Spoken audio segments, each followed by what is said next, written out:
اعوذ باللہ من الشیطان الرجیم، بسم اللہ الرحمن الرحیم۔ نالج فیکٹری کے معزز دوستو، السلام علیکم۔ ناظرین اکرام، اس وقت پوری دنیا میں زناکاری اور شہوت پرستی کا جو سیلاب آیا ہوا ہے، اس نے تمام اخلاقی قدریں تباہ کر ڈالی ہیں۔ اس وقت ہمارا معاشرتی نظام بے حیائی، بدکاری اور عریانیت کا مرکب بن چکا ہے۔ اخلاقیات کے نظام کو بدکاری اور نفع پرستی کے مزاج نے زیر و زبر کر دیا ہے۔ معاملات کو حرام کاری کی زنجیروں نے کچھ اس طرح سے جکڑ رکھا ہے کہ امانت، دیانت، صداقت اور خیر خواہی کے اوصاف آخری سانسیں لے رہے ہیں۔ فطرت سے انحراف اور بگاڑ کا یہ سیلاب پورے عالم میں آیا ہوا ہے اور مشرق و مغرب، عرب و عجم، شہر و دیہات، غرض کوئی خطہ اس سے محفوظ نہیں ہے۔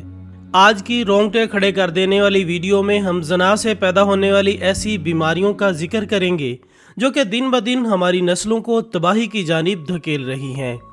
خواتین و حضرات، اس میں تو کوئی شک نہیں کہ زنا ایک کبیرہ گناہ ہے اور بہت ہی بڑا اور کبھی جرم ہے اور سب سے بڑی فحاشی ہے۔ اللہ سبحانہ و تعالیٰ کا فرمان ہے، اور تم زنا کے قریب بھی نہ پھٹکو، بلا شبہ یہ ایک فحاشی اور بہت ہی برا راستہ ہے۔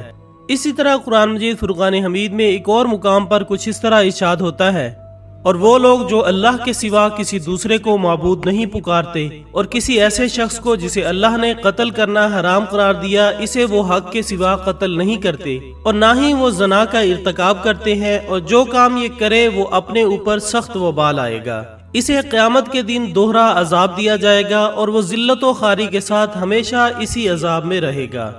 دوستو، صرف قرآن پاک میں ہی نہیں بلکہ ہمیں بیشتر احادیث مبارکہ میں بھی زنا سے ممانعت کا حکم ملتا ہے۔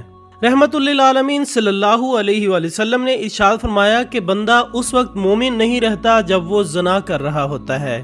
اس حدیث مبارکہ کے مطابق زنا کے بارے میں 2-3 باتیں رقم کرنا چاہتا ہوں کہ جب بندہ زنا کر رہا ہوتا ہے تو اس کا ایمان اس کے جسم سے نکل کر الگ ہو جاتا ہے۔ گویا جتنا وقت وہ زنا میں گزارتا ہے وہ وقت کفر کی حالت میں گزرتا ہے۔ اس کے علاوہ ایسا شخص جو زنا کرتے کرتے بڑھاپے کی عمر کو پہنچ گیا تو حدیث پاک میں آتا ہے کہ کل قیامت کے دن اللہ رب العزت اسے نہیں دیکھے گا اور 7 آسمان اور 7 زمینیں اس پر لعنت برسائیں گے۔ ایک اور حدیث شریف میں آتا ہے کہ نبی اکرم صلی اللہ علیہ وآلہ وسلم نے ارشاد فرمایا کہ جب بھی کسی قوم میں فحاشی و عریانی کا رواج بڑھتا ہے، یہاں تک کہ وہ کھلم کھلا بے حیائی کرنے پر تل جاتے ہیں، تو ایسے لوگوں کے درمیان طاعون اور اس جیسی ایسی بیماریاں پھیل جاتی ہیں جو کہ ان کے گزرے ہوئے اسلاف کے زمانے میں موجود نہیں تھیں۔ بے شک قرآن پاک میں اللہ تعالیٰ کی جانب سے نازل ہونے والا ایک ایک حرف سچا ہے، جس کو آج سائنس بھی تسلیم کرنے پر مجبور ہے۔ زنا کے متعلق وہ باتیں جو کہ قرآن پاک میں 1400 سال پہلے بتا دی گئی تھیں، آج سائنس بھی ان باتوں کا ایک ایک لفظ تسلیم کرتی ہے۔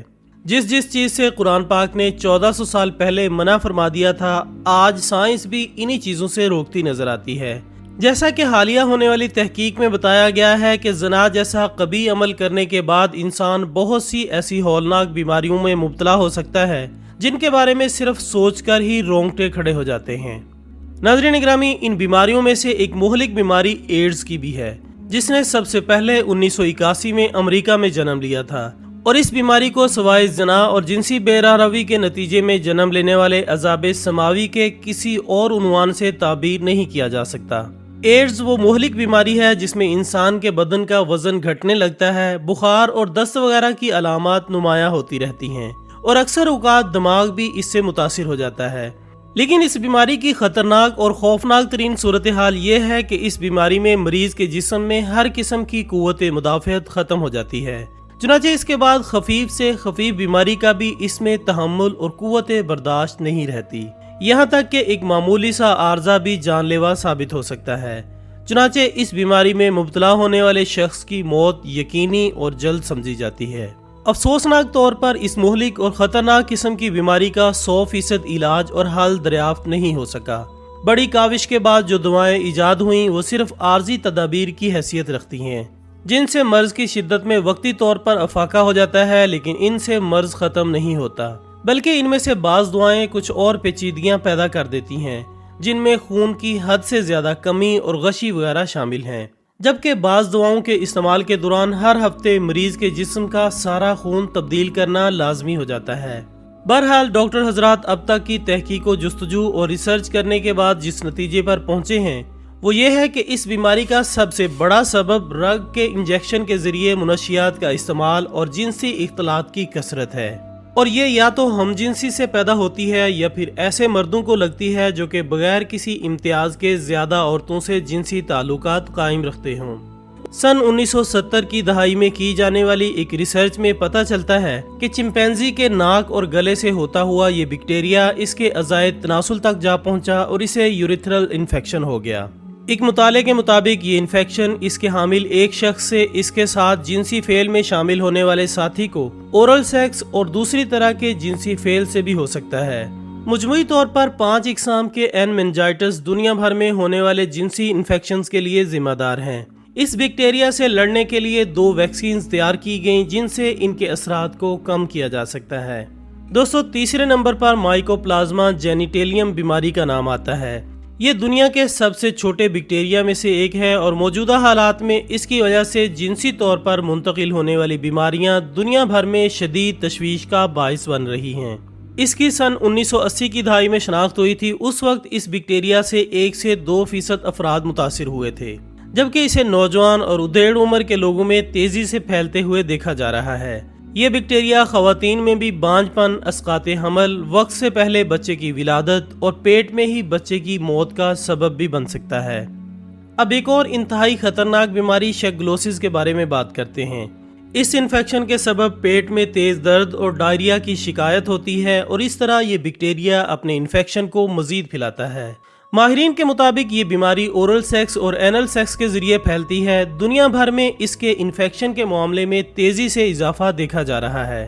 دوستو، اس کے علاوہ LGV بھی ایک ایسی بیماری ہے جو کہ زنا کی کثرت اور ناجائز تعلقات بنانے کی بنیاد پر پھیلتی ہے۔ کلیمائڈیا ٹریکومیٹس میں غیر معمولی تناؤ کی وجہ سے جنسی طور پر منتقل ہونے والا یہ خطرناک انفیکشن ہوتا ہے۔ LGV کے انفیکشن کے سبب غیر مستقل محاسے، اندام نہانی میں السر کی پریشانی ہو سکتی ہے، اور یہ بیکٹیریا جسم کے گلوٹین نظام پر بھی حملہ آور ہوتا ہے۔ اس کی وجہ سے آنت سے جڑی بیماریاں ہو سکتی ہیں، اور یہ پخانے کی سنگین بیماریوں کا سبب بھی بن سکتا ہے۔ گزشتہ 1 دہائی سے LGV یورپ اور شمالی امریکہ میں بڑی تیزی سے پھیل رہا ہے۔ یہ بیماری دونوں جنسوں کے ساتھ جنسی فعل کرنے والوں اور ہم جنس پرستوں میں عام ہوتی جا رہی ہے۔ ناظرین، اللہ تعالیٰ کا لاکھ شکر ہے کہ ابھی تک ان تمام بیماریوں کا رجحان مغرب کی طرف ہے، جبکہ پاکستان اور بھارت جیسے ممالک میں ابھی ان بیماریوں کی شرح بہت کم ہے، کیونکہ مشرقی اور مغربی تہذیب کا فرق یہی تھا۔ مغرب نے بے حیائی، شہوت پرستی، نفسانی خواہشات کو حیوانی انداز میں تکمیل کے لیے انسانیت کو بے مہار چھوڑ دیا۔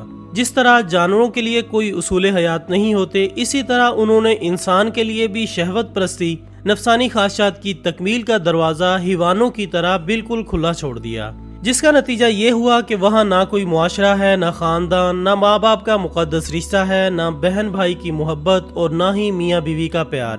مرد و عورت کے بے منش اور آزادانہ اختلاط نے اس معاشرے کے تانے بانے ہی بکھیر دیے ہیں، جس سے خاندان کی بنیادیں ہل گئی ہیں اور معاشرتی دیواریں گر چکی ہیں۔ خواتین و حضرات، اگر اسلام میں زنا کی سزا کی بات کریں تو زنا کرنے والا شخص اگر غیر شادی شدہ ہے تو اس کی سزا 100 کوڑے ہیں۔ اگر شادی شدہ یہ جرم کرتا ہے تو اس کی سزا سنگسار کیا جانا ہے، یعنی آدھا جسم زمین میں گاڑ کر پتھروں سے اسے مارا جائے یہاں تک کہ اس کی جان نکل جائے۔ ایسی سزا کو حدود اللہ کہا جاتا ہے، جس کا جاری کرنا حاکم اسلام کا کام اور ذمہ داری ہے۔ اگر ہمیں اپنے معاشرے کو اس طرح کی تمام برائیوں سے پاک رکھنا ہے تو ہمیں بھی اسلام کے قوانین کے مطابق اس طرح کی سزاؤں کو فی الفور نافذ کرنا ہوگا۔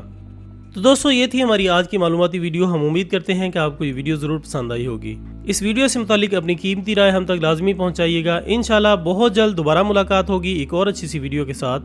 تب تک اپنا دوستوں، رشتہ داروں اور گرد و نواح کے تمام لوگوں کا بہت خیال رکھیے گا۔ اللہ حافظ۔